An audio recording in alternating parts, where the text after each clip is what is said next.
جب ملک شاہ سلجوقی نے گرجستان سے ایغوری قبیلے سے تعلق رکھنے والا ایک ترکی النسل غلام خریدا تو کون کہہ سکتا تھا کہ یہ کم حیثیت غلام کل خوارزم شاہ کہلائے گا اور ایک صدی بعد اسی غلام کی نسل سے پیدا ہونے والے فاتحین سلجوقی خاندان پر زمین تنگ کر دیں گے۔ اس غلام کا نام انوشتگین تھا۔ حد درجہ خدمت گزار، اطاعت شعار، بلا کا ذہین، دلیر، مدبر اور فہیم تھا۔ جلد ہی وہ سلطان ملک شاہ اول کے دل میں گھر کر گیا۔ نوبت یہاں تک آ پہنچی کہ سلطان نے اسے 1000 چیدہ سپاہیوں کا افسر مقرر کر دیا۔ انوشتگین نے اس میدان میں بھی اپنی صلاحیتوں کا لوہا منوایا۔ ان دنوں خوارزم کا صوبہ براہ راست ملک شاہ اول کے تابع تھا۔ وہاں کا صوبے دار فوت ہوا تو ملک شاہ اول کی مردم شناس نگاہوں میں انوشتگین کے سوا اس عہدے کے لیے کوئی موضوع معلوم نہ ہوا۔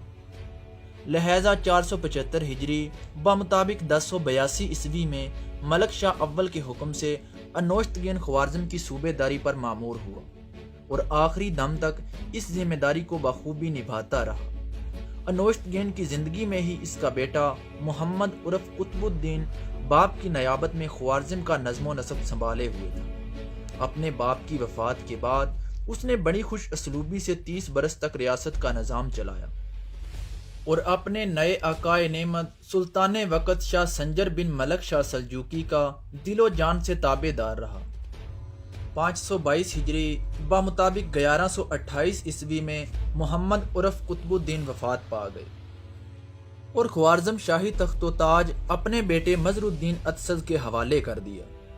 اس 32 سالہ نوجوان نے برسر اقتدار آتے ہی سلجوقی سلطنت کا طوق اطاعت گردن سے نکال دینے اور مکمل خود مختاری حاصل کرنے کا عزم کر لیا، مگر سلطان سنجر سلجوقی کی تلوار کی دھار ایسی نہ تھی کہ جسے نظر انداز کر دیا جاتا۔ اسی لیے مظہر الدین موقع کی تلاش میں رہا۔ جلد ہی قدرت نے اس کے لیے ایک غیر متوقع موقع فراہم کر دیا۔ سلطان سنجر سلجوقی ماوراء النہر کے باغی حاکم توغاج خان کی سرکوبی کے لیے بخارا میں افواج مرتب کر رہا تھا۔ اس لشکر کشی میں مظہر الدین اطسز بھی سلطان سنجر کے ہمراہ تھا۔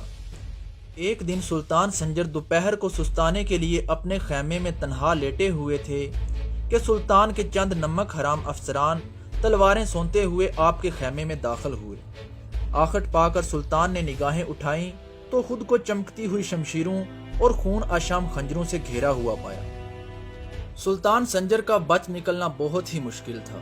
آپ کا محافظ دستہ ساتھ موجود نہ تھا، مگر اس سے پہلے کہ غداروں کی تلواریں سلطان کے لہو میں غوطہ کھاتیں، اچانک گھوڑوں کی ٹاپ سے فضا گونج اٹھی۔ اگلے ہی لمحے اطسز تلوار لہراتے ہوئے خیمے کی طرف لپکتا ہوا دکھائی دیا۔ یہ دیکھتے ہی غداروں کا گروہ سلطان کو وہیں چھوڑ کر فرار ہو گیا۔ سلطان سنجر سلجوقی نے اٹھ کر اطسز کو سینے سے لگا لیا اور دریافت کیا کہ تمہیں کیسے معلوم ہوا کہ میں گھر گیا ہوں؟ اطسز نے جواباً کہا، سلطان عالی قدر، میں اپنے خیمے میں بے خبر سو رہا تھا کہ ایک ہولناک خواب نے مجھے بیدار کر دیا۔ مشیت الہی نے میرے دل میں یہ بات ڈالی کہ تیرے آقا خطرے میں ہیں، چنانچہ میں نے فوراً یہاں کا رخ کیا۔